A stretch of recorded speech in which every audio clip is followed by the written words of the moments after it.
Yes, guys, and welcome to episode 19 of the All or Nothing podcast. With me today is Gary Mack, or also known as the guy who owns Slims by a lot of the country. So, Gary, if you want to introduce yourself to the people listening, tell them a bit about yourself, where you started out, and where you're at now with things. Yeah, no worries at all. Good evening, good afternoon, whenever any of you are listening to this. So firstly, apologies to you, Aaron, because I know we've tried to make this happen a few times and it hasn't happened. And I'm apologising in advance because I'm sitting at home on Friday evening recording this, and there's a high probability that I will get shot in the back of the head with I can actually see one sitting here, a Nerf gun. There was a full-scale Nerf war going on here about 5 minutes ago. So now we're all good. But no, people now would know me mainly as the owner, founder of Slim's Healthy Kitchen. Prior to that, I would have been known as a club DJ in and around Belfast. Up until this morning, I hadn't touched a set of decks for about, I think it's about 5.5 years. Just decided to give it up to focus on family. And then this morning, I have another business, which is a specialty coffee place. And I done a bit of a live stream there this morning just for a bit of fun. Yes. But that was the first time I've touched a set of turntables. But that's pretty much me in a nutshell. Former DJ and now restaurant owner. Nice. Yeah, I seen the live this morning actually. Tuned in for 10, 15 minutes. I didn't know you were a DJ beforehand. I actually didn't even know that. Yeah, well, that's what I would have done from when I was 15 or 16. That's kind of how I started. It was my first kind of real, I was going to say business, but my first way of making money. I would have done it and started off in the youth club, and then I worked in a hotel in Belfast as a waiter. Give a guy a hand in one night with New Year's Eve. Actually, I used to stand and talk to the DJ because I'd done a bit. And then his amplifier went down one night. He was doing a gig, and I ran out to the trailer and got him another one, got him a backup one. And the manager of the hotel was like, "Make up your mind. Do you work for him or do you work for us?" And I was like, "All right, that's an easy decision." And then I went and worked for a guy called Shane and get into doing weddings and stuff. And then I bought that business off him. He had 4 or 5 DJs working for him, so I bought all the equipment and bought that off him and done it. And then I sort of moved out of doing the functions and started into doing clubs and things off the back of it. And then that's what I've done for years, and held residencies in most of the places. I was going to say in Belfast, there was the Secrets of Macrofelt as well, but it was El Divino, Rain, Cafe Vaudeville, 21 Social. Most of the commercial clubs in town I held residencies in. So that was my first kind of business. That was the first kind of taste I got for and I always did look at it as a business. There's a lot of people who are into it are very purists and will only play this or will only play X or only play Y. Yeah. As long as somebody was paying the bills, and it didn't matter what I was playing, as long as people were dancing, I was happy. So I had that's kind of where I found my first desire of making money. Was able to monetize it. On a Friday night, I could have been doing a wedding. Which you'd have been starting playing Dolly Parton, and then on the Saturday night at 2 in the morning, I'd have been starting playing like banging techno and El Divino. That wouldn't have bothered me. I obviously enjoyed the latter more than the first bit, but I'd have done pretty much anything. So that was me in a nutshell. I didn't even know that. That's amazing. When did you kind of step into the restaurant kind of end of things with Slims, and how did that kind of fall into place from there? When I gave up, I had a business doing alarms, CCTV, that kind of stuff, as well as DJing. I gave up it, took a 2-year break, was just DJing, and was kind of forming the plan to do the restaurant, which was about 8 years ago. I think it's 8 in July. So done that, and was still DJing up until about 5.5 years ago. I have a 6-year-old, and I know you wanted to chat about work-life balance. For me, like, just as Slims was taking off, I started to get some really good gigs. I fell in with the guys from the Limelight who run Shine and Bilsonic and all that kind of stuff, and I had a residency in the Limelight as well. And it was the first thing that kind of had to go. I was trying to do it for as long as I could, but I was working 10, 15-hour days in the restaurant and then going and trying to do it at night. And it got to the point where I wasn't downloading new music, I wasn't enjoying it, it wasn't all those kind of things. So it had to go. And then the main thing that I kept on was a Saturday night, because it kind of the way my week worked out, and I still really enjoyed it. And then I made the decision to give up DJing because I was still enjoying it, and I wanted to go out as always enjoying it rather than being the old guy in the corner or being somebody's dad and standing in the corner banging out tunes and people looking at me going, "Who is this outlet?" Yeah. So kind of then get into restaurants. Originally, Slim's was going to be the plan was for it to be a coffee shop. Notifications off my screen here. My phone's going bonkers as we're sitting here. The plan was that Slim's was always kind of going to be a coffee shop that done food. And then whenever we opened it, it kind of changed very, very quickly. There was a massive demand for food, and we were a failure of our own success. We had hyped it up that much that like the day we opened it, I had obviously never opened a restaurant or anything before. I had worked in them, and whenever we opened it, queue down round the corner, and I was kind of in my head before we opened it had all these nice romantic ideas about how it was going to work, and we designed the menu. And whenever we'd done the opening night, people were starting to arrive, and I was standing outside. I'm seeing you wearing an Ulster top. I was standing outside in an Ireland top, power hosing and brushing the ground, like literally 15 minutes before we were meant to open. We get open then. That was for the pre-launch. We get open for the public the next day, and it was insane. And I had all these ideas in my head, which I'm really bad at doing still, but I had all these ideas in my head about how we would do things. Not only that, but even recipes for protein shakes and different things like that. They were all in my head, and the idea was I'll show people as we go. You know, if somebody comes in and orders a peanut butter bonanza, I'll show Josh here how to make it, et cetera, et cetera, et cetera. And we got about 15 minutes in, and then that wasn't working. And then I think we got about 45 minutes in the first day. And we ended up having to pull the shutters down because it was manic, and it wasn't controlled. It was insanity. So regrouped, went the next day, got a bit longer that day, went the next day, got a bit longer that day, and so on and so on. And we had to adapt very, very quickly. And done it, and that's kind of now where we're at today. A few mistakes along the way, and a few bright ideas that have worked for us, and a few not so bright ideas that haven't. Yeah, it's like it was really like it's very niche now in terms of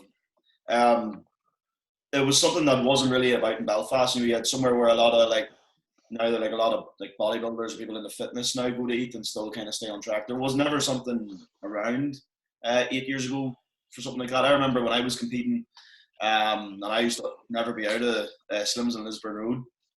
Every weekend I used to drive up and just go to, say I went to Gymco, trained, straight to Slim's. I didn't even know it was meant to be a coffee shop. And the peanut butter shakes, like I go in and Sarah, if you're watching this, Sarah, she just knows straight away what I'm ordering. She just knows peanut butter shake, steak wrap. No, it's great. But so you kind of touched on something the way you said you adapted just as you went. You know, it's great to have all them ideas, but then when shit hits the fan or like things take a different direction, you have to be making decisions quickly. Like speed is king in that type of scenario, would you say? No, I would not all. Well, sorry, I would disagree that speed is king. For me, there's a resilience to. You have to have a resilience that if you get things wrong, just accept you get them wrong and move on. You know, don't dwell on it. There's like I've had businesses that I've had to run out in the past that should have worked, and everything that I done in my eyes was right, and it obviously wasn't right because we're sitting here today and some of them aren't still open. But that was one of the things. Timing is more important than speed. So it's getting it right, and that was one thing that I got right purely through luck. Was the timing of when we opened Slim's. Now there's been loads of other things that have kind of opened, came, gone. And the reason I believe that Slim's as a business has been so resilient is purely because of my willingness to change. Like if I told anybody as a number how much money we had spent on Slim's in Lisburn Road, you could fit out a hotel in the nicest island in the world. Like the amount of money, we were at a point that Slim's was so busy, and we're not there anymore. It's still a good business and it's still profitable and still trades well, and it trades at a really good level. We were at a point sort of 3-4 years ago that we were doing more volume than probably half the hotels, bars, clubs in town. It was just absolutely insane. And even now in comparison, like if a busy day for us now and what I know we put through now, what we were doing 4 or 5 years ago, even the capacity in the unit and everything else, it was unfathomable what we were doing. But one of the biggest things is it's not really the speed. For me, it's not about the speed of change. Now, we are, as a company, I say I'm very slow at change. I go off on these tangents, go, any new idea, focus is a big issue of mine. But I think the biggest point for us, and the reason that Slims as a business has become so resilient, is it's the willingness to change. And that's the thing, like Lisburn Road, in terms of, we've used the same company for our design from we've opened, and we are like on something scary, like our 100th version of our menu. And it's not a case of our menu, you're a customer of Slims, you'll know, you come in day to day, even from the guys in Macrofelt, they're open 2 years now. The menu probably doesn't look like it's changed that drastically. And you can probably think back and go, oh yeah, I remember they used to have that, they don't do that anymore. But you don't think about it. We kind of do our changes very incrementally. And whenever you look back at them over, say, a 12-month period, it's completely chalk and cheese. The design might be the same, but the actual substance on the menu is completely different. And we're not afraid to change things. There's certain things in the menu that just will never change. I'm focusing on food, but that's anything to do with the brand. But that's why this moment in time is very, very exciting. I'm treating this as a massive kind of reset. And looking at it as a massive positive, that there's stuff that really scares the shit out of me at the minute, but there's also stuff I'm looking at this and going, I've known for 4 or 5 years our menu is far too big. I constantly use the excuse that we can't cut it back because we have customers that come in for X, Y, Z, and Z, and if we take that off, we're losing. And now, like, we done a menu just before everything locked down, sort of 2 to 3 weeks out. I could see what way it was heading, and we started working on our first kind of reduced menu, and that is probably more and more going towards where we're going to be as a brand and adjusting to the new normal. And I think consumers will probably be a lot more, I'm hedging my bets, they're going to be a lot more kind of understanding. They're not going to want as much choice. They would rather a higher quality product, and I think price is going to be a massive point, than the massive variety. So I don't know, that's just kind of where we're going. I went off on one there. You'd said about the speed, but things do need to happen quickly. I admittedly don't let things change very quickly, but for me, the sort of flip on that is that I think it's more important that there's a willingness to change. There's a guy, I know you're a fan of a bit of Bad Language. I jumped on there for 5 minutes last night and heard Mark Shields, and he was telling you off for Bad Language. But there's a business guy, mentor, whatever, and there's not many of them. I don't tend to follow too many, but there's a guy called Dan Pena. And one thing that I got from him, he charges 25 grand for a course or something. I've never been on it, but a snippet that I picked up from him, which has been really, really good, is turn the fucking key. And it's like, if it's not working, it's not going to work 6 months from now. Set yourself a goal. And I've done that before. Whenever I heard that, I'd done it with a business. We ran a business, and I had set myself out. Whenever we started, I went, right, here's where we need to be. Give myself 12 weeks. And it was like, if we are not there by a pound, we are not carrying on with this, because the hole's just going to get bigger and bigger. And we were something scary, like we were like 800 quid off the target that I had set ourselves, and true to my word, I went fuck it and we closed the door, which was nuts. But looking back on it, it was probably the right thing to do, because we were coming into a harder period of trade, etc.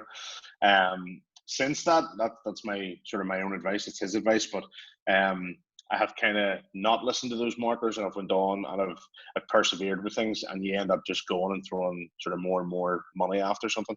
So I think it's always good to know when to change.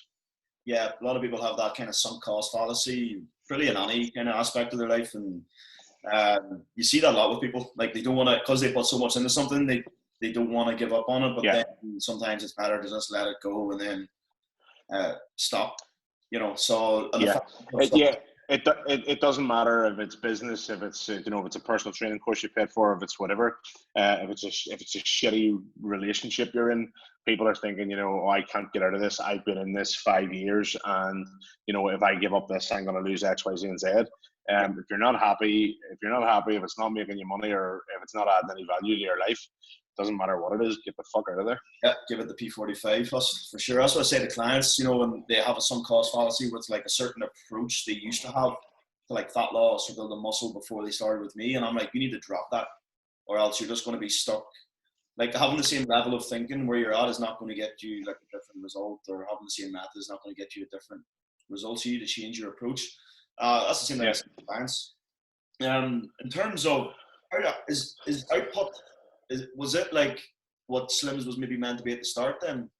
Similar? No, it's really funny. So I have what's known as I'm part of a business group in London that I think called Strategic Coach that I go over to once a quarter.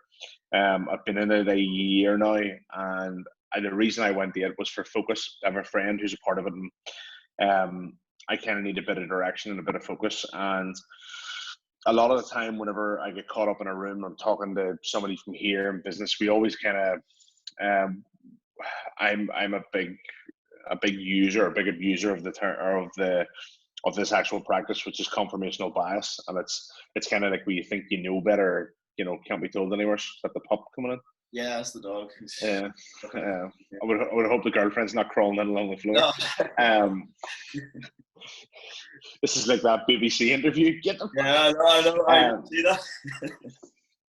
that. No, so I mean, there's a thing called confirmational bias, and basically, in summary, it's where you believe you already know the answer, and it's exactly what you described there with clients. Clients going, oh, I can't do that because I done this and I lost 6 pounds doing that before, so that does work. Cutting carbs is the reason I lost weight, and that whole confirmational bias is people think they know better. I'm really bad for that. So I joined this group in London anyway, but can't remember why we started talking about my group in London. I've Dolphin one. Sorry, output. Yeah, sorry. But the reason I went off on a tangent there. I will do that lots, by the way. Everybody has this thing. You can teach new skills, but you can't teach personality, etc., etc. Yeah. Whenever you go into coach, you go through a thing called a Kolbe score, and a Kolbe score is they say it's not a personality test, but they get you to answer 50, 100, whatever random number of questions. And what it does is it looks at your traits and it gives you a score on 4 different parameters. And it's really funny because every time we go into the business group in London, we get a sticker with our name on it, what our company is to remind ourselves. And everybody in the room is qualified, so it's quite good. There's a few, nobody will listen to this, I wouldn't think there's a few arseholes in the group, but by and large, the majority of them, you can take a lot from it. It's a complete, none of them there's nobody else in the room has anything to do with restaurants. It's accountants, there's a guy who runs a health website, there's a guy who runs an electronics company, tons of stuff. But the Kolbe score, I have this thing, my Kolbe score, I can't even remember the actual numbers off my head, but I am number 1. I'm the complete polar opposite of Kate, my wife. I got her to do it. But I am also ridiculous at quick start. So, shiny new idea, something new over here. Yeah. And this, and I'm shit at follow through, like really shit at follow through. So I've got some class ideas. I could sit, go meet you for a cup of coffee, you come away buzzing, going, fuck me, the ideas that guy has. The difference is a lot of the times I don't act on them. Now, I do act on them because I obviously work for myself and I've got businesses, so I do follow through on stuff. But my skills, like up here on one end and down here on the other, and that's why I need good people around me. But to summarize, output as an idea, as a brand, how it looked, I come up with maybe about a year, maybe a bit less after. So I just opened this new business. It was a complete monster. And meanwhile, I'm sitting at home going, you know what, here's the gaps that we're missing. It wouldn't fit with what we were doing, but here's what we're doing now. So the reason I done output was I tried to go down the specialty route with Slims. We pulled all of our coffee machines out, spent a fortune on Novelli Semolinas. It's the machine that they use the World Barista Championships. I spent about 25 grand. We reinvested, trained all the staff, went with 3FE in Dublin, which is established, etc., etc., etc. Was about a year in, and our coffee sales, I knew we were doing everything right. We were weighing every shot of coffee, etc., etc., etc. Initially, we got a bit of a boost, but that was, us to push the PR, etc. And then after probably realistically 6 months, it fell off, and it actually was the wrong thing for Slims. It was the wrong thing for the business. Completely different customer makeup. Now, when I say that, you're a customer of Slims and you're also a customer of Established. You appreciate Slims, you can come in, you get your peanut butter bananas and your steak wrap. depending on location or no microfilm and everything else. But if you're in Belfast and the two places are next door to each other, you're going to establish for a cup of coffee, as am I. I'm a customer of them as well. And it's not a case of like what we were doing was probably just every bit as good, but it's kind of where you fit in those building blocks. It's like there'll be different ways of working a muscle, but you'll have your go-to for that. And for us and for coffee, it was the same. And the same with food. The same thing that I done with coffee, we tried to do a bit with our food as well. I seen places like general merchants that were really, really busy. I seen established, I seen all that, and there's probably times at Slims I tried to do our menu, a wee bit of that, but it wasn't our customer. And it wasn't really our core customer. There's a massive crossover in our customers and the customers of all those establishments I've mentioned. Me as well. I go to them all also. So for me, I knew absolutely that there was a market there for specialty coffee in Lisburn Road and specialty food. We tried it in Slims and it didn't work. Anybody else probably would have went, yeah, okay, they tried that didn't work. But I knew that if we separated it out of the brand, it would work. And that's what we've done. That's where Output was born. The mad thing is that whenever I actually come up with Output, I didn't drink coffee. Whenever I opened Slims, I didn't drink coffee at all. And so I was opening a coffee shop, even as Slims, the first one, and I didn't drink coffee. The original version of Slims was going to be a coffee shop that served protein shakes, and you could go in and get white chicken or go in and get chicken and brown rice. That was the vision of Slims initially, and then it just kind of spawned out of control. So there's a really long, round-the-world answer as to why I opened Output. Yeah, there's a lot of self-awareness in there to do that, though. Like knowing your market like so in depth to be able to do that, knowing your audience, making that decision to be like, right, we have something else here that kind of accidentally come out of this coffee and Slims not working. Yeah, I mean, one of the things that I want to touch on is I've tried to do other things before, and it's really hard, even with suppliers and customers and customer perception. So I tried to open a pizza place before, and everybody was like, oh, Slims have opened a pizza place. And I'm like, no, Slims haven't opened a fucking pizza place. The guy who owns Slims, who owns a restaurant, has opened another restaurant that's a completely different thing, and people didn't get it. So whenever I opened Output, there was a bit of an enigma behind it. Didn't tell anybody I was doing it. Didn't tell anybody who it was. Didn't tell anybody where it was. And it was open probably 3-4 months before I put my name or face, anywhere near it. And and to be honest, Belfast full of a lot of nosy bastards, and it worked. See the amount of people that were messaging the page asking who we were, what we were doing. They're trying different angles, messaging going, oh, we could link you up with coffee, or hey, we're a coffee shop, maybe we can work together. PS, who is this? Shit like that. And even staff that work in coffee shops that were messaging, the same coffee shop had asked and we didn't answer them. And then a week later, Susie, who was a waitress in X, started messaging us, and it's not a case of, the problem was I didn't think we would be taken seriously if people knew it was me, because people think in their head, I thought it was going to be Slims trying to do specialty coffee again, and like the truth is, it is me, but it's a completely different product and it's a completely different offer. And it would be like you're short, covered in tattoos, and not insulting calling you short, by the way, but I wouldn't describe you as tall. But you're covered. You're covered in tattoos and you're built like a brick shit house. Training fucking yummy mummies at home probably isn't going to be your exact demographic. Whilst I know fine well that you're absolutely more than capable, more than qualified to train them, but it's it's knowing your audience. Now, you could take your knowledge base, you could package something up, make it web based, and call it something else, and you could be absolutely perfect, the perfect person to do that course. And if it ever came out down the line that it was you, that would be fine, because you would be the guy who done this and also done this.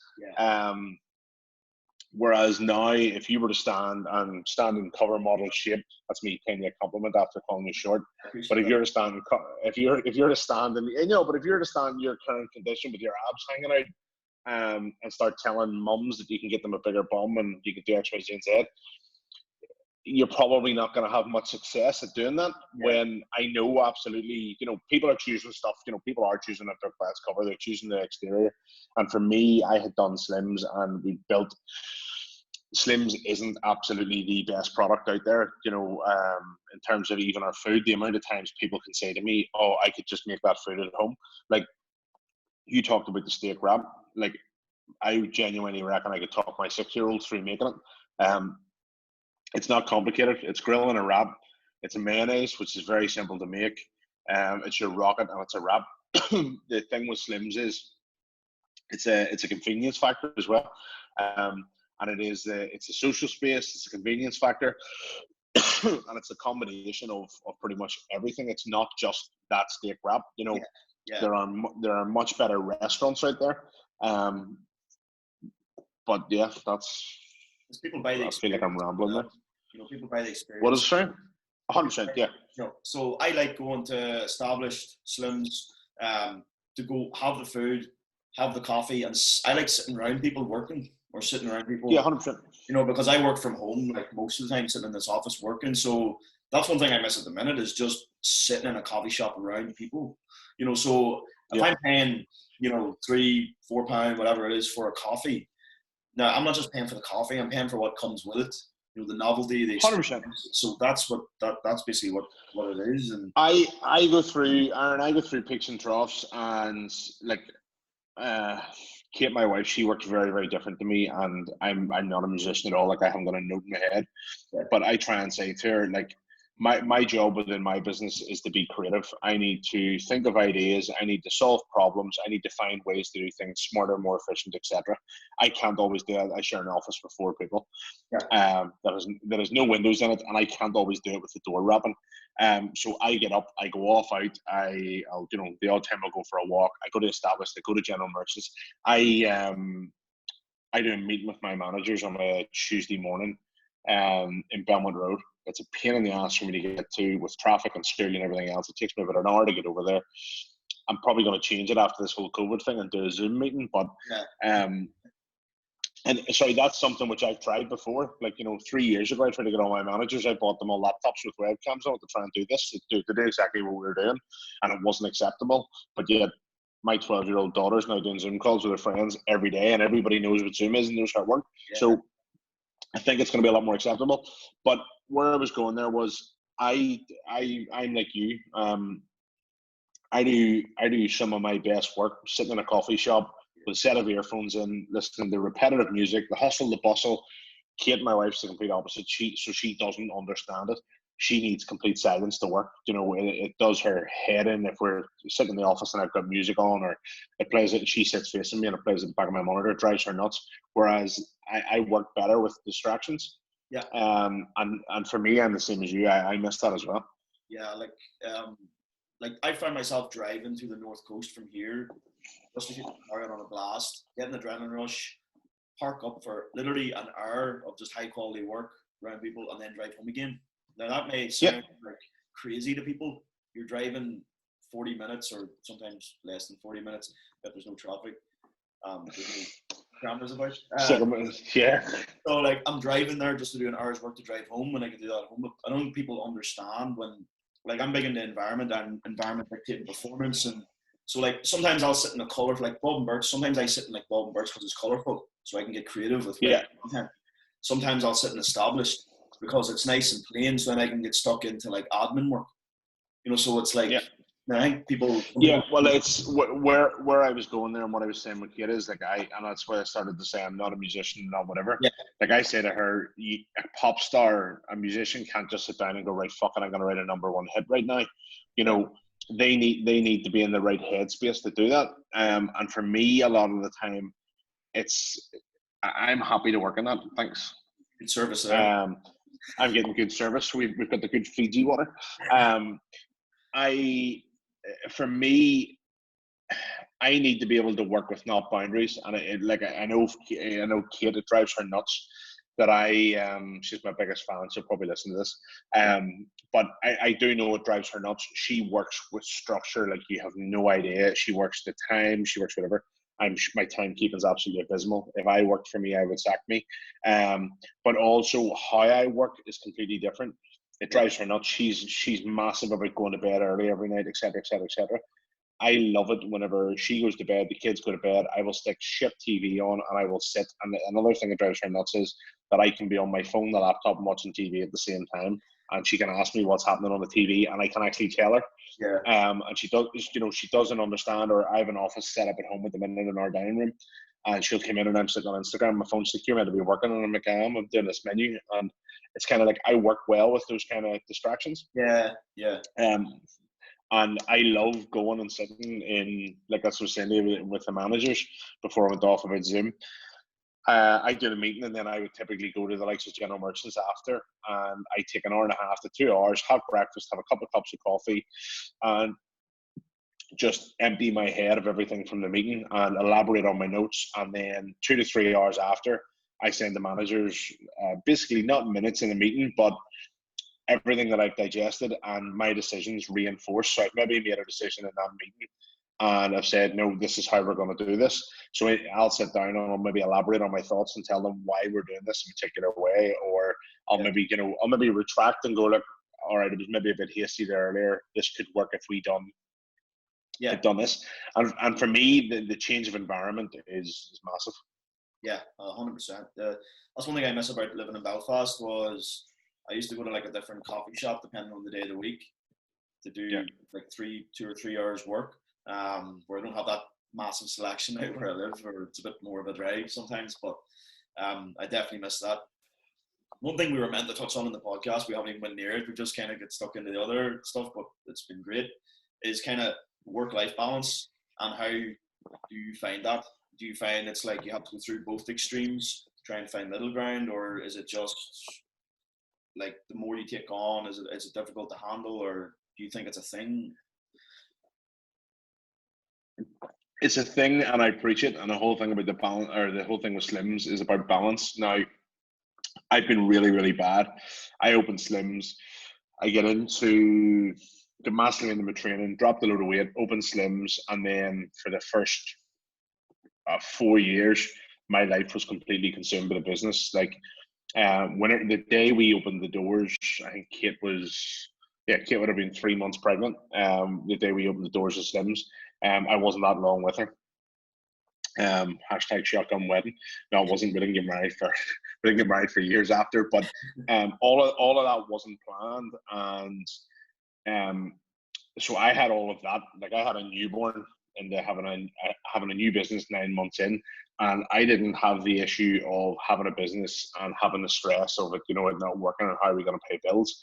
I had the issues of a business that was massively oversubscribed, and we couldn't cope with the demand, and it was just insanity, and the work that I was doing. So my own training, like, I tried to get back to my own training a few times, couldn't do it, couldn't get anywhere next to near.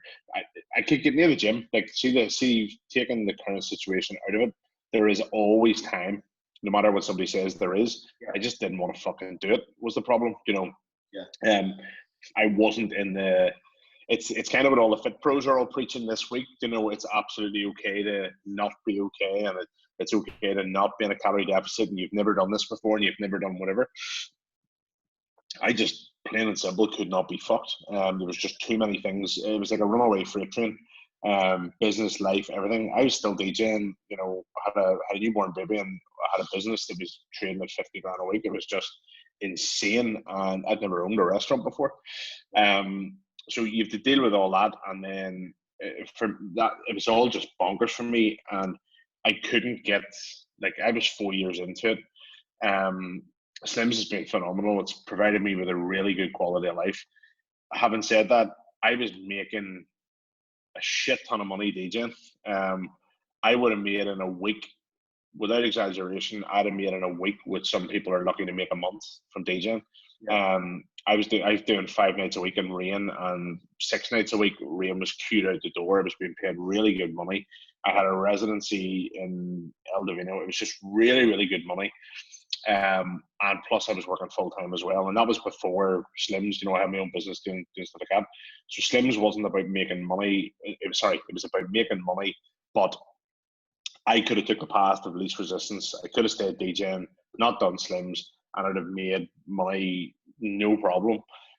What I didn't want was, I didn't want to be 50 years of age and have no backup plan, have nothing to pass on to the kids, etc., etc., etc. So I was really bad with the planning. and trying to get that balance, and I couldn't get it, and things always get in the way. And then about 2 years ago now, I was years ago, and I know you'd started this before all this madness started, was jiu-jitsu. I started it whenever I opened Slims, loved it, could never find the time, get into a rhythm of going for a few weeks, fell out of the way of it, get in, out, etc., etc., etc. And about 2 years ago, I had a friend who encouraged me to go back and do it. I moved house, we moved out to the country, and I had a friend was like, "Oh, come around here," and I said to him, "Look, I am not going to a leisure centre to learn BJJ off some crackpot. Sorry, it wasn't a centre, community centre." Um, and I had said this, I was like, it's just not going to happen. I expected it to be some wingnut teaching Tai Chi and whatever. I've been around and I knew a lot of the guys, and it just fitted so well. It's 2-3 minutes from the house, and I absolutely fell in love with it. Yeah. And for me, up until then, 2 years ago, like I was constantly saying, I don't have the time for this. I don't have the time for that. I don't have the time. And, you hear people turning around and going, "Oh, you need to make the time. Everybody has an hour in their day and all that." And I see all this stuff and go, "You know what, wanker. This guy has to do nothing but sit, no offense to you, but sit and write diet plans all day and doesn't actually know what it's like running a business, managing staff." I know you touched on last night with Mark about not having kids, etc. Yeah. So that to me, I was looking at it and going, what I would say is that work-life balance is there and it's there to be found. And for me, how I found it was like I get up and go into work most mornings 7:30. I'm home at 6:00, and I'm only home at 6:00 because Kate breaks my balls for me to be home, because the kids want to see me. She does all the hard stuff. She picks them up from school. She does the homework. She gets the dinner, gets the whatever. But all they really want with me is an hour messed about in the evenings. And so she pushes me. And the texts start every day. So my work-life balance comes about by Kate texting me going at the same time every day, "What's your plans? What time will you be home? What are you doing?" etc., etc., etc. But with jiu-jitsu, I've now found a point where I really enjoy it. So I want to get home, spend a bit of time with the kids, and then I go to jiu-jitsu. And I still do work, and I think to be successful, and I'm not saying I'm the world's most successful business person. I know. Well, one of the questions you're going to touch on is about somebody starting out on their own. There needs to be that willingness, no matter what happens. That if it is 10:00 on a Friday night, that you need to be able to go and deal with X or deal with Y, and you just have to suck that up, because nobody wants to hear it. My job on a day-to-day basis isn't that hard. It's not physically demanding. It's not whatever, but it's how I handle the shit that is what basically pays my bills. Putting out fires. What do you say? Putting out fires and such. Yeah. But one thing I'm trying to do is I'm trying to. I get up within a plan pretty much every day, and I have no problem filling my day all day, every day, because I go into work and I put out fires.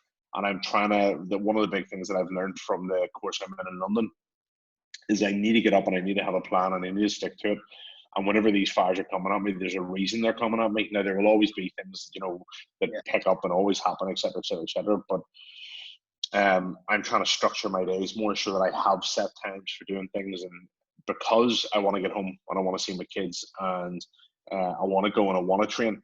Now, in terms of the work-life balance, the one thing I'll say is no matter who you are, no matter what business you're running, no matter what you're doing, there is absolutely always work-life balance to be found. Now, one thing I would say is as well, if I'm opening a new shop, if we're launching, a new menu, no matter what we're doing, there are times that things get crazy. There are times that, it was only, I think about 3-4 months ago, I got a phone call on a Friday morning. Our fans had went down. And to do with gas safety, the gas won't run unless the fans are running, to do with extraction. Tried to get the firm who does our stuff to come in and do it, and they told me they couldn't do it. They were completely chocker, and as soon as they could get to me was Monday. If I left it the Monday, that was me losing Friday, Saturday, Sunday, and Monday's trade. 4 days trade, completely not happening. I went with the client, got a ladder, climbed up, checked the serial number of the fan, found a company that sold it, found one in Belfast, sent my brother to go and get a scaffold. I went and got the fan. It was like 1,200 quid. The thing was massive. It's about 1 meter wide, and fairly handy. But I was just like, hey, this is what we're doing. It took us to about lunchtime, but we got it done and we got the store open. There was no work-life balance that day because everything I had planned had to go out the window. So what I'm saying is things will always come up. But it's about kind of how you get back on track and how you manage it and how you get back to what you're doing. It's very much the same as probably anybody with a diet or a nutrition plan, or it's trying to find the switch and knowing when to flick it and go, it's time to get back on that. Yeah, 100%. So, like, what I tell clients is like they have like they always build. I'm mad into like focusing on principles and frameworks rather than like specific things that they need to do. Yeah. Because when they do fall off the wagon, they're only one workout or one meal from getting back on track again. They don't have to have a perfect week. They don't have to have like perfect routines. They're up at 5 a.m. every morning, or they don't have to do any of that. They have to focus on having frameworks in place that helps them just be, if it's 0.5% better than yesterday, or even maintaining, to be consistent, and then build from there. Because being consistent is making progress, and I think people massively overlook that. They're always trying to be Gary V. They're always trying to be like fucking doing crazy leaps and bounds with things, and I'm like, relax. That's another thing. Like, I'm gonna do one of these this week with Tony O'Neill, and he wants to kind of call out all the Instagram bullshit. He's fed up with seeing all this stuff. Yeah. And see the shit that Gary V does and that whole leaps and bounds, and it's all nonsense. Like, people see me doing things and I'm stubborn as hell. Like, I decide I'm going to do something, and then all of a sudden it becomes from idea to reality very quickly because I've learned how to get things done. Yeah. It's not me does it. I work with a team, and not everybody's in house, but I work with a team that likes a Kaizen in Belfast. I can go to Kaizen, ask them to do a job for me, and it'll be the same as them doing a job for anybody else. I'm in a queue, it's a week, it's 2 weeks, it's whatever. But I have a relationship with them, and if I've got a bright idea and I decide that we're doing something fucking today, I can go to them and go, I need this to happen now. Whereas to the exterior, to the public, it looks like a magic trick. It looks like I've just plucked it out of my arse, but it's there. And the problem that I have is, and I'm not afraid to admit that, the likes of your Gary V's and all these people make it look like all day, every day, like that's a reality. And it doesn't happen like that. Yeah. Do you know what I mean? It's one of those things that, as you're saying, another kind of quote, and I have this written on the front of my diary. I've actually something else written in front of my computer now at the minute. A quote that a mate of mine said to me: everything you've ever talked about doing, now is the time. And it's because it's talking about change. But one of the big things that I live by is that routine sets you free. Yeah. And it's massive, and it's what you were saying. It's the same. It's the same thing. It's consistency, routine. They're the things that allow you. So actually, by having a routine, it will give you more freedom. Yeah. People get really stuck in that and don't understand it and go, but how, if I'm going to bed every night at 9, how am I, how is that going to help me do X, Y, Z, and Z? And it's like us with my wee man. He's 6 years old, and the biggest bit of advice I can give to anybody that's going to have kids is routine. And any of our friends, as we were on a gender reveal Zoom call just before this, but any of our friends or anything at all that are going to have kids, and this was all Kate, this wasn't me, the biggest thing that I can say to them is that routine is insane. Like, it is so massive, and I've seen it with a human being. Like, our 6-year-old, if he has routine, he is class, he is funny, he is witty, he is smart, he is everything. If he is, an hour late going to bed, he turns into an asshole, pardon my French, but it's he's running about here at the minute. Yeah. No, but he's nuts. He's completely insane, and it's brilliant because life's the same. We're all the same, Yeah. If I break our routine, it ends up an argument between me and Kate because I said I would do something and I then didn't do, etc., etc., etc. And it's the same with a diet. It's the same with work. It's the same as, that routine is actually consistency. And it's the same with me with a supplier in business. If we're routinely paying a supplier and we stop paying a supplier for whatever reason, it upsets the apple cart, it upsets, that routine that we have and us paying a supplier on that time, on that day and on that date every month and doing whatever gives us leeway to do other things, because it means whenever I go to them and ask, can we do this? As an example, just sort of, so I'm not going completely off point and talking shit, we went to Palace Foods, who we done a partnership with for our steaks, and they give us 3,000 steaks, which a steak costs us just short of £3, which was massive money. It's about £9,000 worth of free steaks for us to give away to our customers. The reason they did that was routine, because we routinely pay our bills, we routinely order from them, we routinely do all those kind of things. Yeah. And it's to go off on a bit of a tangent. Routine is what really makes the world go round. Yeah, 100%. Yeah, I go nuts if I don't have like a set schedule, or like my whiteboards in my office. Everything's like laid out all perfect. Like, I seen the photograph you put up the other day, and I seen you'd obviously blurred all the stuff on your whiteboards. Yeah. I thought it was some hipster art. I was zooming in to try and see what it was. I was going to ask you who done your art. No, I can't post some of that stuff on people seeing some of the stuff I write in the whiteboards, just because sometimes if I come up with an idea, like say I'm on a Zoom call with a webinar with clients, I'll like have the pen sitting and write something down, or if it's a sales call, signing someone up or something like that. And do you use Trello? No, I don't. I know it's not like the it's like an interactive thing. So basically, really simply, there's tons. Like, see, no matter what you can think of now in business, life, fucking personal training, anything, there's a bit of software out there to manage it. And this is another thing that I do that drives Kate's nuts. It drives Kate's nuts. I love jumping. I love systems, and I love automation, and love things like that. Trello is something I try to get my managers and stuff to use, but with them being on the floor and not actually being on a computer, it's hard to work with. But it's basically like a virtual notice board or a virtual whiteboard, and everything's sorted into columns. Pardon me, you can color code things. I love it because I spend all day writing. I have a bit of A4 paper sitting here. Yeah. I write notes down. I can't even read my own writing half the time.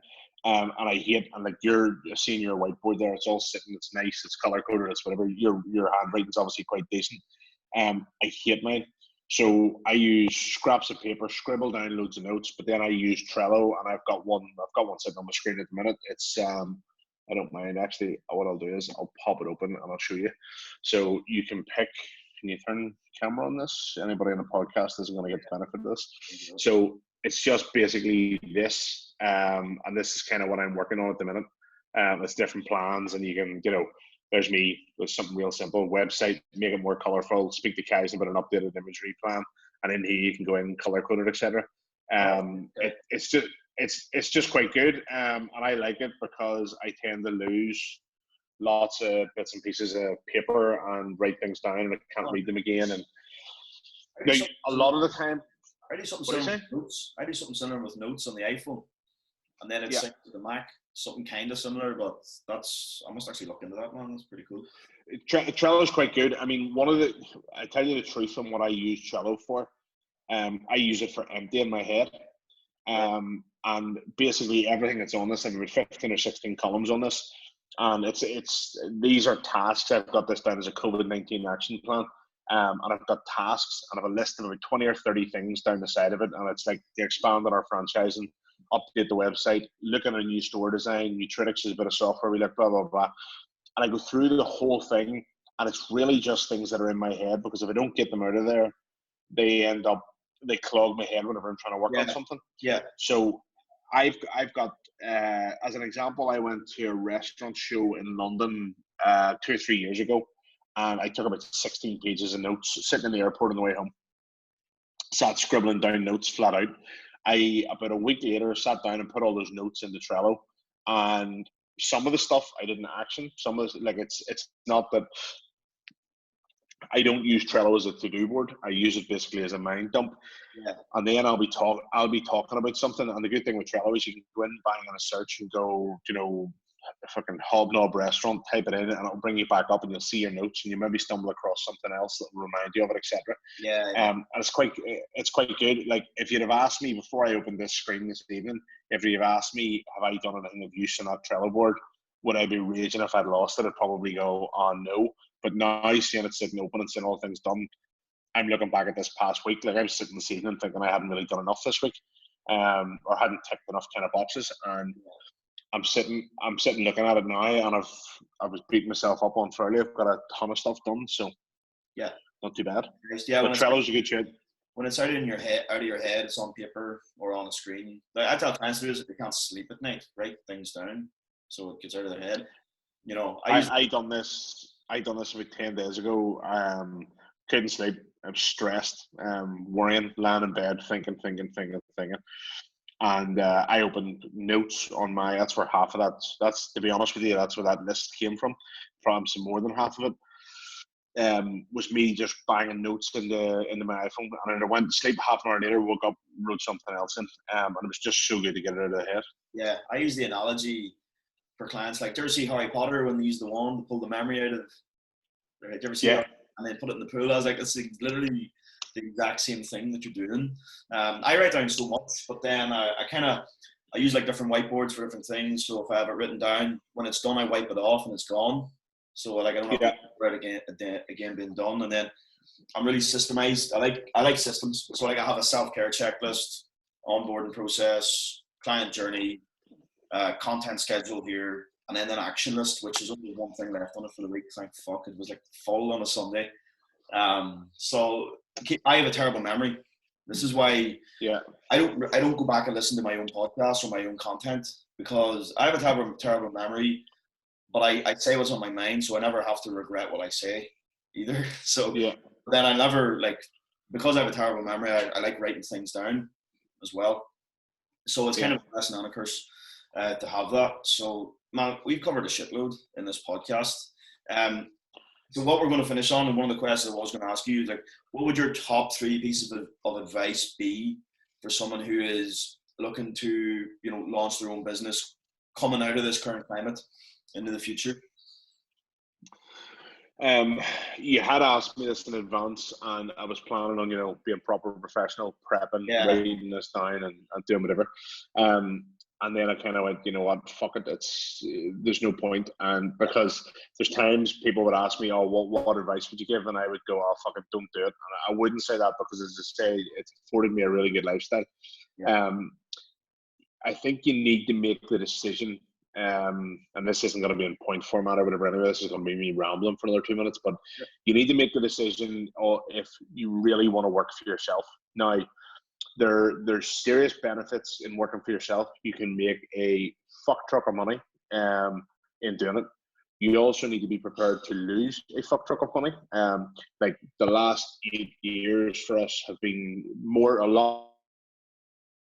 There has been times when I literally don't know how I'm going to pay my mortgage. I'm looking at my fuel and going, shit, am I actually going to be able to put fuel in this? Just because you've hit different ruts. It's the same as everything. You don't have that guaranteed income. And even if you are getting the same guaranteed income, I live beyond my means all the fucking time. Like, I'm not afraid to admit that. But there's stuff comes up and it's like, shit. So you need to sit down and work out, you know, people sell the dream and sell the bullshit of, you know, be your own boss, have your own freedom, have whatever. I absolutely have that, but I've also worked for other people as well. You don't have that freedom. So at times, and it was one of my chefs put this to me, he actually turned around to me and said, he was talking about business, and he was like, holy fuck, it's like a ball and chain around your ankle. And I was like, yeah, at times it really is. So a lot of people see the good. So just using me as a case and example, a lot of people see the holidays that we go on. A lot of people see the car. A lot of people see me not running about the floor serving tables and think, you know, see me and sitting in General Merchants having a cup of coffee and think, fuck, he has the life of it. A lot of people don't see and aren't prepared for the other flip side of that. You know, it's not a case of looking at a spreadsheet and going, right, okay, we'll do this, we'll do that, we'll do this, we'll do whatever. There's a lot of hard decisions that need to be made. And a lot of them, like I said earlier on, a lot of them will keep you up at night. You not only do you need to ask yourself, you know, do you really want to work for yourself? Are you prepared to? It's a case of, I can see my phone sitting pinging away here at the minute, and it's nothing too bad, but getting text messages on a Friday night that, you know, this has happened or such and such isn't coming in tomorrow. And it's been quite a while from, well, Christmas there was a bit of a blip, but it's been quite a while from I've actually had to, like, get my hands mucky and jump in. But the difference is I'm prepared to. Like, I was at the shop this morning. The current circumstances are out the window, but I was at the shop this morning at 7 o'clock, not playing the mortar, but because there was stuff to be done and it had to be done, and I'm working with a small team at the minute because the majority of them are off and furloughed and stuff. So rather than advice, I think people need to sit down and they need to look. And on one hand, you've got the opportunity. I wouldn't say that it's easy, but you've got the opportunity to make a fuck truck of money. You've got the opportunity to have the freedom and have the flexibility that on the good days, it's absolutely phenomenal. But you need to ask yourself, are you prepared to take the bad days? You need to ask yourself as well, because I have people that are close to me as well, and they're so self-absorbed. I know they'll not be watching this, so I'll not need to fucking worry about it. But they want to finish on a Friday at 4 o'clock and go to the pub, and they want to be in the pub at 5 o'clock on a Friday. And I know people who are really fucking successful and do that, but you have to be prepared to miss the pub, and you have to be prepared to go, right, okay, I won't do that. I'm not saying you always have to do it. It's not always going to be a thing. You have to be prepared to make those sacrifices. And it's like, I'm not sitting up here, I'm sitting up here in the hill, like where we've moved to, and the view and stuff's all phenomenal. People, whenever they're looking at business and deciding they want to work for themselves, they tend to only look at the good. And I think they genuinely have to look, and they have to ask themselves, are they cut out? Are they prepared to, really struggle? Like I mess about with the kids whenever they're asking me why I'm going to work again or why I'm going out the door. And for me, not only for me getting at 7 o'clock this morning, at 10:30, 11 last night, in the middle of a fucking worldwide pandemic, I had to go out of the house to go down to one of the shops, which, my daughter's asking me why we have to go. And rather than me going, oh, I'm going to work, and them resenting me going to work, I tell them it's the Disney fund, going to take.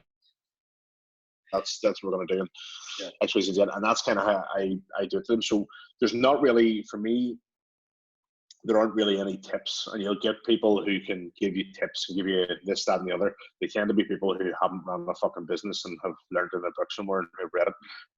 The highs are unbelievably high, and the lows are ridiculously low as well. So it's for me, you kind of need to ask yourself, and I ask myself it all the time still, but are you cut out for both? The highs, the nice car, the holiday, everything else is all well and good, and that's all if things go well. But there's also incredible lows as well. I had quite some quite very public downfalls from. I ended up with my face in the front of the Telegraph not once but twice. They ran the story one week and it didn't get the traction they wanted, and they ran it again. And it was basically me restructuring the business, and I had to take that. And that wasn't the hardest thing I've ever had to deal with. That was my kind of big public sort of downfall, if you will. And there was a load of people from the sidelines cheering me on for me to fail and everything else. Fuck that. That's just another day. But I've had a lot more tougher days where I've had to try and work out where things are going, what we have to do. Even this whole kind of COVID thing at the minute, trying to work out and maintain. We're having to really look now at the minute and adjust to what this new normal is going to be and what it's going to look like. And at the minute, I'm in 3 days where, it's fucking great. We're living in a nice house, sitting on a hill, the sun's shining, with a fridge full of food. I don't need to worry about the bills too much, because at the minute I can just go, how the fuck can we pay your bills? Nobody's trading. So I've kind of get over stressed about that element of it. But then I'm stressing, going, hold on a minute, I have staff here who haven't had a penny in 4 weeks. I haven't had a penny in 4 weeks coming through the door. For the first time ever in my life, I've had savings. By the grace of God. I know you had Mark on last night. Mark's big into his God. I'm not, but I massively, for the first time ever in my life, I had savings, and I am shit at saving. And I've got that. It's kind of working that out, and it's been able to do the work out. And can you wing that? It's taken for me, I have to make every decision with we've just short of 100 staff in the group, and I have to make the decision that everything that I do has a result and has a knock-on effect. At the end of the day, it's all about, it comes back to me getting paid, me providing for my family, and me doing a bit of good in the world. But in between all those stepping blocks, I have to tick the box and go, hold on a minute, am I risking somebody's livelihood by doing this, and those kind of things. So rather than 3 top tips that you can call off the tip of your tongue that some people would be able to give you because they've Googled an answer, My thing would be just sit down, have a real long, hard think about it, and go and like everybody will tell you all about the highs, but just in terms of the lows, and go, am I prepared to take them? Am I prepared to sacrifice? Not going to the pub on a Friday or whatever it is for whatever amount of time. And like we're in this 8 years, I've got a ton of staff who do the day-to-day work. Things do tend to get better, but there are still times where I have to drop everything to go and do whatever. And it's the same, like we're away on holiday there. We were in Dubai in February there. And I was on conference calls pretty much every night, on the phone every day, still working, still doing things because things still need to take over. Yeah. So that's it in a nutshell. Heavy as the Don't know how long we've talked for, but no, it's all good. I remember one thing you said when this kind of kicked off, and it was like, being a leader is easy in the good times, but you gotta step up to the mark when like shit hits the fan. When you have like staff relying on you and everything else. So, basically what you said. I mean that's one of the things. It's another note. That's what I'm dealing with at the minute. Like I'm writing to all the staff. So since we closed 4 weeks ago, and I wrote to them a minimum of once a week. Sometimes I'm writing to them 3 times a week, and it's a really well worded, blow my own trumpet fucking kind of letter that I send out. And every one that I write, I have to sit down and go, right, this could end up in.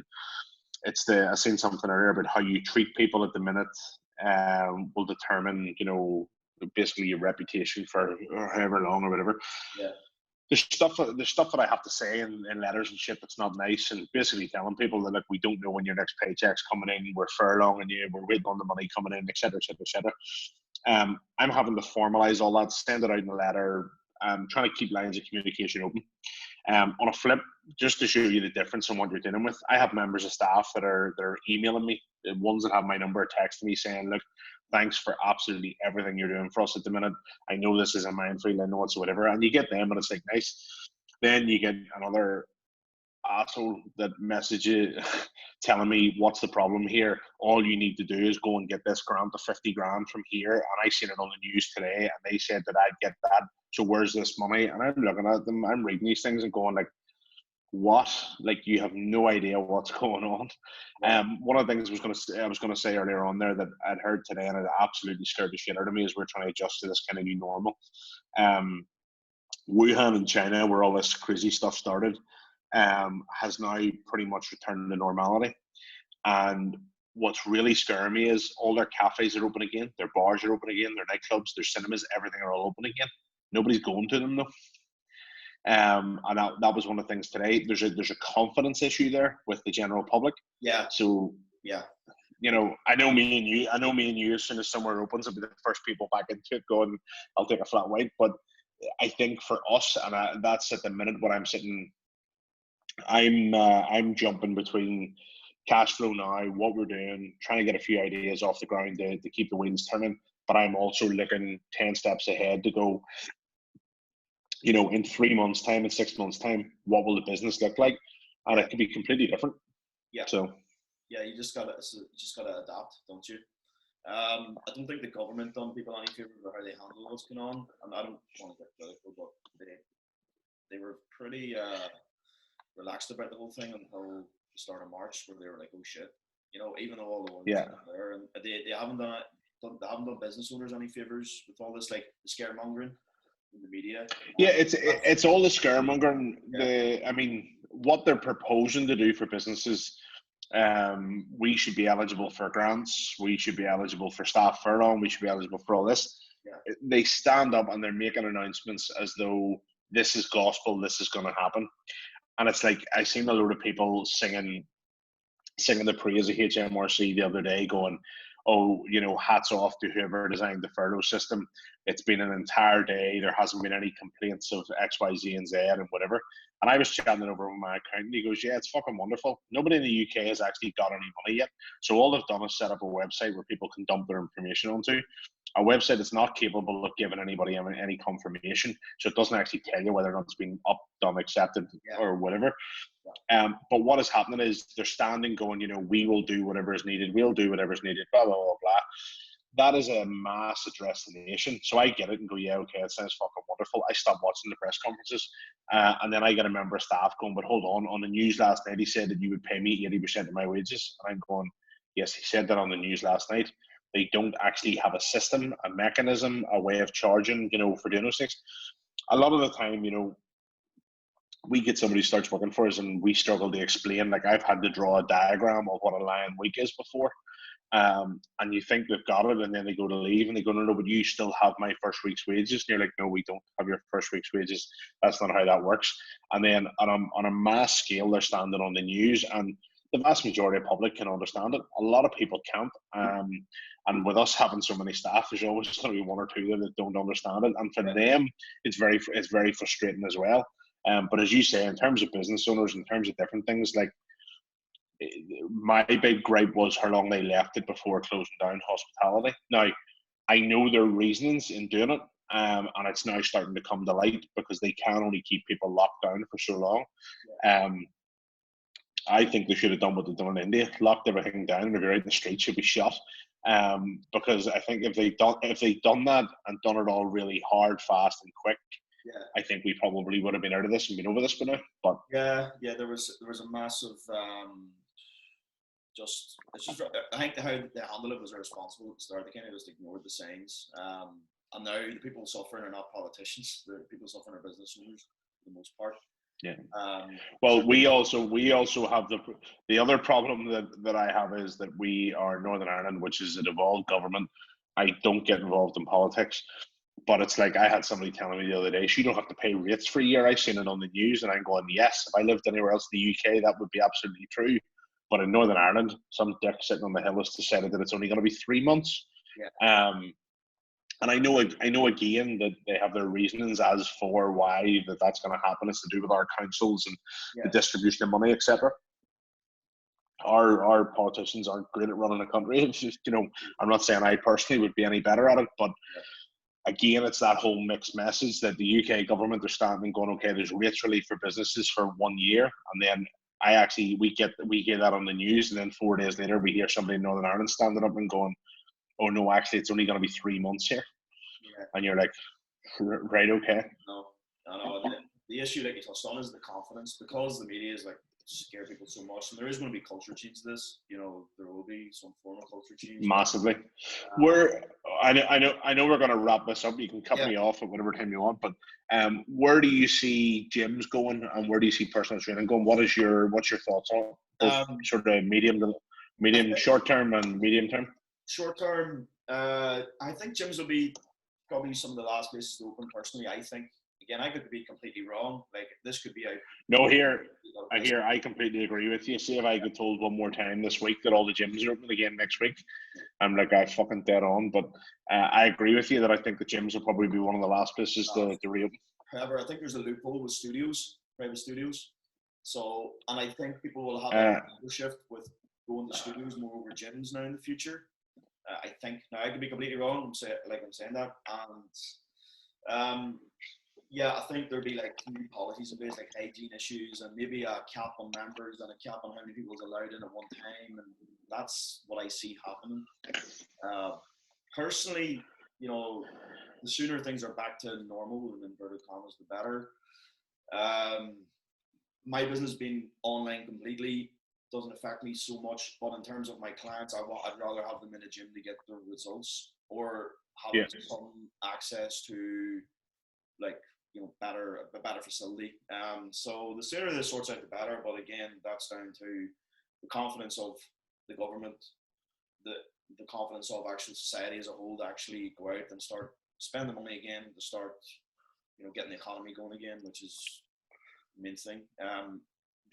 They can't afford to keep people in lockdown for super long. That's the problem here, and people cherish freedom over safety. Yeah, 100%. Well, look, I would completely agree with you on all your points. I agree with you on the gyms and stuff. I don't know that there is going to be a loophole about personal training studios. I know a lot of people are surmising that. I would suspect it's probably people who own personal training studios who started that rumor. But no, I do honestly think it'll come back. But I do not believe that the government. I do not believe that Boris or any of the rest of them know what a small training or small fucking group studio is. So I don't think that there's going to be that segregation anywhere. I think if you're a gym, you're classified as a gym, you will fall in line as though you're a fucking one-to-one studio or you're a pure gym, because I think everything is so diverse that the government can't look into every single individual into individual thing. It's the same with us in our business. It's like, I believe that we're going to come back even whenever we do open the public again. I think we're looking at opening Slims again from next week for takeaway. And we're looking at doing I was speaking to the guys in Macrofeld earlier. I don't know if they're going to do it or not yet, but we're going to do curbside collection. So you order online, pull up outside, WhatsApp whenever you're outside, text your registration, we'll go out, stick it in your boot, and you can drive on. So we're looking at kind of innovative ideas like that, because I don't really know if the end is in sight. I don't know where it's going to come about, but one of the things that I know is going to happen, no matter what, whenever restaurants, cafes, everything come back, it's not going to go back to how it was. Like, I know there's so many people that I'm speaking to on a daily basis that think, 3 weeks from now, a month from now, 2 months from now, whatever, there's going to be this announcement that, okay, everything's back to normal, away you go. It's not going to happen. And I think even cafes and stuff, social distancing is going to be a thing for a long time to come. I agree with you in terms of the members, but I mean, yourself how commercial gyms are worked out. You take an LA Fitness or whatever they're called now, DW, Pure Gym, whatever. Their business model is to sell as many memberships as they can and have as little people get through the doors as possible. So if they run a business and have 3,500, 4,000 members, they're not going to certainly half that. If they then look at active members, everybody wants to use the gym at the same time. That's why they have peaks. It's the same as us in a restaurant. Everybody wants to be in a restaurant on a Friday night, Saturday night, because they can't forcibly change people's habits. What you were saying there is that people will choose freedom over safety. The one of the reasons that they kept the lockdown so long was that they know that they can only keep people locked up for so long. And that's why it's now starting to sort of slip out and starting to break. And but in terms of gyms, I'm along the same lines as you. I think, along with cafes and hospitality and bars and stuff, I think that it's, I certainly don't believe for me, it's a shit thing in terms of jiu-jitsu. The actual physical gym, I've got one at home I don't care about, but it's like jiu-jitsu. I was chatting to this with one of the lads the other day. I do not believe we're going to get back training this side of Christmas. Which is BJJ's but it's not even that. I don't think fucking Boris Johnson knows what BJJ is, and I don't think he's going to go. Nobody's allowed to train contact sports for the next 3 months. I think it's going to get looped in with health and fitness, with leisure centres, with all that kind of stuff. I think we'll probably open them back up again, but will people, like, even in a couple of weeks before we get closed down, like, I could see the numbers of people not coming to training because they were losing confidence in in doing it. I was the last one there. I was the last one in terms of, I was there on the Saturday or something, and we were there the Sunday, and then they pulled all the training and closed all the centres, I think, on the Monday. But and it's sort of not me being reckless, but I could see a real dwindle in people going. And I think that gyms are probably going to end up being the same. I think that from a commercial gym standpoint, I think a lot of people, as soon as they reopen the doors again, I think a lot of people are still going to have their membership, still going to pay their membership. How many of them go, I don't know. Personal training, one-to-one, I don't see how that can be differentiated. I don't see Boris Johnson standing up on a Friday afternoon, doing his press conference and going, Pure Gym, you're not allowed to open. We'll review it in 3 weeks, but, I'll say Mark Shields, he was on last night. You can train Susie, but make sure there's 15 minutes between her and the next girl coming in, and make sure you sanitize the bench. So it's a strange situation. But what you see, I think it'll be when this is over and when gyms are allowed to reopen, you'll see even a bigger surge again in private studios rather than gyms, because people will be afraid to train around lots of people. I think so. Well, sorry. To add to that, the one thing that I would say is, obviously, with our restaurants primarily being in the health space and with health and fitness, I think people will hopefully become a lot more focused on their health. I think so. I'm young. So I think in the longer term, it'll weed out a lot of the shit. And I think that there's going to be an awful lot of clients and an awful lot of business for fitness, for health, for all those kind of things. Yeah. But it could be 6 to 9 months away before that. Yeah, and you're going to see, like I talked about this with even Mark yesterday and all the other coaches, there's like, you're going to see the actual quality of the fitness industry go up in terms of the systems they now have to have in place. Now the coaches who were bluffers or just full of shit or in it for the wrong reasons are gone now. Like, yeah, they haven't stepped up to the mark because they actually don't care or actually couldn't back up what they were claiming. So there's silver linings in terms of the quality of the fitness industry going up, which is going to, and then if people do take, you know, they're sanitizing, they're maybe realizing, I want to get out of my walks, I want to actually get to a gym, I can't wait till it's open again, whatever it is. Their mindsets has shifted with their health and fitness. They want to get out in cafes and eat a bit healthier again. So yeah, I do see silver linings, but again, it's like a bow and arrow. You have to kind of pull back to kind of go forward. And yeah, 100%. Yeah, I'm just trying to focus on the opportunities. Like, it's made me open, like, start this other copywriting business. I wasn't meant to start this till like July, August, but then I ran it past my mentors, and they were like, "Fucking stuck into that now." Fuck, it's like, right. I only thought I was working hard until this happened. Been doing crazy hours, but now it's kind of the ship steady. Now I can kind of get back to my same flow of things. I'm not going back to coaching. I don't have the time now after starting this other business, systemizing online. Actually, my online's still growing because of all this, because I stepped up and took action and didn't stand with my dick in my hand, you know, while this was going on. So, yeah, I'm a glass half full kind of guy, and I just speak what's on my mind. So I just start the fuck up. And I'm one of the super fortunate ones. A lot of luck is involved there, and a lot of timing, like we talked about at the very start. There are people who it's what people will call luck, but it's not. It's the same reason that you nor I are making a single fucking penny sitting talking shite on a podcast at this time on a Friday night. And I'm, you know, it may be of no benefit to absolutely anybody. The difference is your willingness to do it, because all it takes is the right one person to hear this, or for me or you to come off a call with a different idea to inspire. And like I've been sitting scribbling down notes of not even things that, you know, ideas that you've given me, but something that as I'm talking, I've remembered something in my own head, and it's 100%, yeah, and it's doing things, and that's the difference. Whereas there'll be people sitting at home looking at this going, "Oh, them two wankers talking shit at this time of night." But they're the people sitting out the back. Now, don't get me wrong, I was sitting out the back. We had our dinner out the back earlier on, but they're the people who will sit, do absolutely nothing, and go, this is all going to be over in a couple of weeks, and I'll go back to doing X, Y, Z, and Z. They're the people who say they want to work for themselves, but will end up back selling fucking BT or Sky and Foresight in 6 months because they couldn't make it as a personal trainer. Yeah, I love the analogy of, like, I don't know if you've watched the Defiant ones on Netflix, but Jimmy Iovine talks about the horse in the race. There's a reason why the horse has blinkers on. You know, if you start giving about what's around you and other people in the same race as you, then you're going to trip over yourself and be out of the race. So I like that analogy of it, and that's what I see playing out right now, in a way. So that's why I'm just doubling down. And I got quite nervous the other day because as much as from on one hand for my staff, for the business, for normality, a break from the kids, for everything, I want this fucking lockdown to be done and over with, and I want to then go back to normal. But on the other hand, as I said, I'm using this as a massive reset, and I'm planning some of the stuff that we're planning for Slims. If I get the time now to do it, and as you said, you're busy, I'm busy as well.